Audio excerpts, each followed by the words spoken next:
Assalamualaikum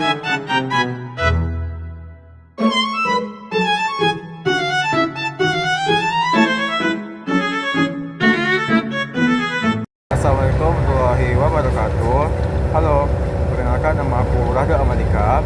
Aku dari kelas A Palembang dari jurusan Agribisnis dengan NIM aku 050111 3825 30 196. Nah, hari ini aku akan membahas topik yang sangat menarik dan penuh makna tentang tradisi panen dan pemasaran serta bagaimana semuanya berkaitan dengan budaya.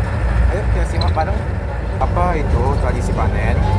Tradisi panen bukan hanya sekedar mengumpulkan hasil pertanian. Ini adalah perayaan penting yang melibatkan seluruh komunitas. Bayangkan suasana meriah di desa ketika tiba waktu panen. Di banyak daerah, seperti di pulau-pulau Indonesia, ada ritual khusus yang diadakan. Misalnya ada doa syukur, tarian, dan bahkan jamuan makan bersama. Semua itu bukan hanya untuk merayakan hasil kerja keras petani, tetapi juga untuk mempererat ikatan sosial di antara mereka. Tradisi ini mengingatkan kita akan pentingnya saling mendukung dan berbagi dalam komunitas. Manfaat tradisi panen itu apa sih? Nah, pertama, tradisi ini mengajarkan kepada anak-anak kita untuk menghargai hasil bumi dan kerja keras.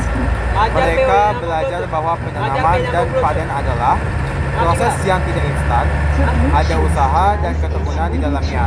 Kedua, momen panen menjadi kesempatan untuk berkumpul dan merayakan secara bersama-sama. Dan merayakan secara bersama-sama menciptakan kenangan indah yang akan dikenang selamanya.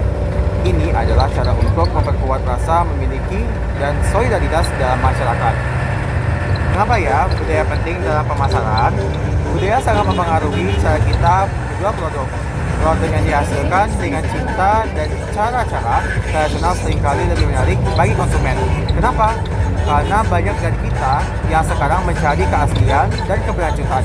Misalnya, ketika kita membeli sayuran nih, organik dari petani lokal, kita tidak hanya membeli sayur, tapi juga nilai dari kisah di baliknya. Nah, kita hidup di dunia yang semakin sadar akan lingkungan. Konsumen ini lebih memilih produk yang tidak hanya enak, tapi juga baik untuk bumi mereka. Oleh karena itu, petani yang menerapkan metode pertanian tradisional memiliki peluang besar untuk mencapai pasar yang peduli akan keberlanjutan. Apa sih strategi pemasaran yang kreatif? Bagaimana cara kita bisa memanfaatkan budaya dan pemasaran? Salah satunya adalah dengan memasarkan, bagaimana sih strategi pemasaran yang kreatif? Salah satunya itu adalah dengan menceritakan kisah di balik produk.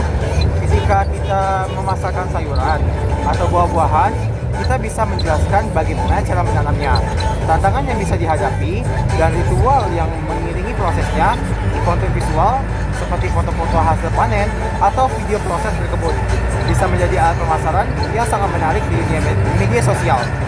Ini membuat konsumen merasa lebih terhubung dengan produk yang mereka beli. Tantangan yang dihadapinya itu bagaimana? Nah, dalam era globalisasi, banyak praktik tradisional mulai terlupakan.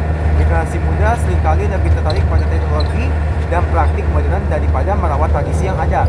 Oleh karena itu, penting bagi kita untuk mengajak mereka mengenal kembali dan menghargai warisan budaya kita. Nah, kesimpulannya apa? Tradisi panen dan pemasaran bukanlah dua hal yang terpisah. Keduanya saling berhubungan dan dipengaruhi oleh budaya yang kita anut. Dengan memahami dan mengintegrasikan nilai-nilai budaya dalam agribisnis, kita tidak hanya dapat meningkatkan daya saing produk, tapi juga berkontribusi pada pelestarian kekayaan budaya kita. Mari kita rayakan tradisi panen dan terlibat dalam proses pemasaran yang tidak hanya menguntungkan secara ekonomi, tapi juga memperkaya pengalaman dan hubungan kita dengan alam dan sesama. Terima kasih telah menyimak dan semoga pembahasan hari ini menginspirasi kita semua untuk lebih menghargai